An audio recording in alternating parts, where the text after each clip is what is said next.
I brewed a 600-year-old mead. It's called a Bochet, and it's a French medieval mead that was reclaimed from history in the 20th century. In recent years, it has become a phenomenon of the modern homebrew space and even in commercial lineups. Modern makers classify a Bochet today as any mead where the honey portion of the must has been intentionally cooked, caramelized, or charred prior to dilution and fermentation.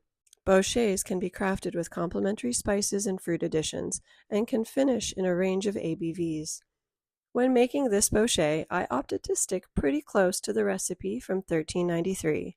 I wanted to relive a bit of history and get a close sense of what this might have tasted like in medieval France. Here is the recipe I used, and the goal again was to stick really close to the source. Also, keep in mind that because this was an attempt to replicate a medieval recipe, I really tried to avoid using any of my modern equipment or even brewing science.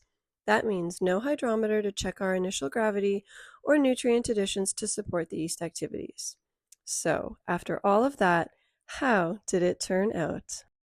So here we have the finished product right there. And as you can see, 1 or 2 samples might have been taken prior to the filming of this video. And I'm really happy actually with how it turned out. And so we can see here that the color is absolutely gorgeous. It's sort of like an amber, I would say light coffee color. And the smell is everything that you would expect from a caramelized honey. So it's smoky, it's toasty, but it's just so much of that toffee really going right up your nose. And this was very much what I was hoping for, and giving it a nice long caramelization period. I believe we went 25 to 30 minutes on this, and it was super, super red and very dark when we finished. Certainly not black, but it was definitely on the darker side of things. So this worked out beautifully. Now in terms of the taste. Oh, that's really nice. It's definitely thinner, so this wasn't a high ABV. This was probably around 4 to 5%. So it is on the thinner side of things and could definitely do with some additions. In keeping with the traditional recipe, once the barrel stilled, it would have been served thereafter. So this would have very much been the finished product. As a modern home brewer, there are a few things that I might like to do to this lovely base. And the first is I think I'd like to put it on fruit. So cherries would probably be my first option, perhaps blackberries. I'd like to add a little bit of creaminess to this, and vanilla would probably be the best way to do that. I kind of like it on the drier side, and I think if you add something like vanilla, you're suggesting sweetness, and certainly there's residual sweetness in fruit. This wouldn't be fermenting anymore. We would be sure to stabilize it. So I don't think I would actually back sweeten too heavily. If it was a higher ABV, over 10%, certainly it would benefit, but I think it's delicious dry. Because it's on the thinner side, we might actually want to consider carbonation for this. Again, not a traditional version of a Bochet, certainly, but it would be a treat to drink for sure. It's just really pleasant and it's really clean. And I'm delighted by that because there were no additions in terms of nutrients to this recipe. We simply added caramelized honey, water, and yeast.